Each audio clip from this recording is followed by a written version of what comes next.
Hello friend, প্রতিদিনের মতো আজও চলে এলাম একটি নতুন ভিডিও তোমাদের সাথে শেয়ার করতে। তো দেখো, আজ বানাবো হচ্ছে বাসন্তী পোলাও। এর জন্য আমি প্রথমে গোবিন্দভোগ চালটাকে ধুয়ে জল ঝরতে দিয়েছিলাম। তারপর আমি এর মধ্যে ঘি আর হলুদ মাখিয়ে রেখেছি। আর দেখো, আমি গ্যাসের মধ্যে জল গরম করতে বসিয়ে দিয়েছি। এই জলটার মধ্যে আমি লবণও দিয়ে দিয়েছি। তো জলটা ফুটতে থাক, ততক্ষণে আমি কাজগুলো করে নিই। তো দেখো, কড়ার মধ্যে প্রথমে ঘি গরম করে তার মধ্যে আমি কাজু কিশমিশটাকে ভেজে নিয়েছি। এবার আমি আরেকটু ঘি দিয়ে দেবো কড়ার মধ্যে। এবার অনেকে রিফাইন তেল দিয়েও করে, সাদা তেল ঘিয়ের সাথে মিশিয়ে। তো আমি শুধু ঘি দিয়েই করবো।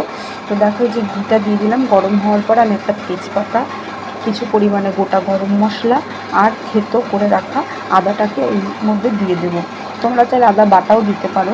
আমার মনে হয় থেতো করে দিলেই ফ্লেভারটা বেশি ভালো আসে, তার জন্য আমি থেতো করে দিয়েছি। এরপর একটু নেড়ে চেড়ে নিয়ে এই যে গোবিন্দভোগ চালটাকে এর মধ্যে দিয়ে দিলাম।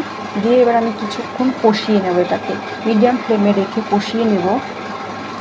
তো কষানো হয়ে গেল। এই যে ফুটিয়ে রাখা জলটা, গরম জলটা আমি এর মধ্যে দিয়ে দিয়েছি। খুব বেশি দেবো না, পরিমাণ মতো দেবো। আর কাজু কিশমিশগুলোকেও এর মধ্যে দিয়ে দিলাম। দিয়ে একটু নেড়ে চেড়ে নিয়ে আমি এটাকে ঢেকে দেবো।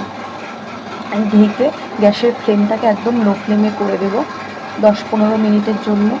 তারপর আবার একটু নেড়ে চেড়ে নিতে হবে। যদি মনে হয় জলের আর একটু প্রয়োজন, তোমরা গরম জলটাই দেবে, ইউজ করবে। তো আমার আর জলের প্রয়োজন নেই, তার জন্য দেখো আমি আর জল ইউজ করলাম না। এটা হয়নি, আরেকটু হবে। তো দেখো কতটা ঝরঝরে হয়েছে পোলাওটা। আর এর সাথে আমি আলুর দম করেছিলাম। আলুর দমের রেসিপিটা তোমাদের নেক্সট ভিডিওতে শেয়ার করে দেবো। তো ভিডিওটা ভালো লাগলে like, comment, share, subscribe. By.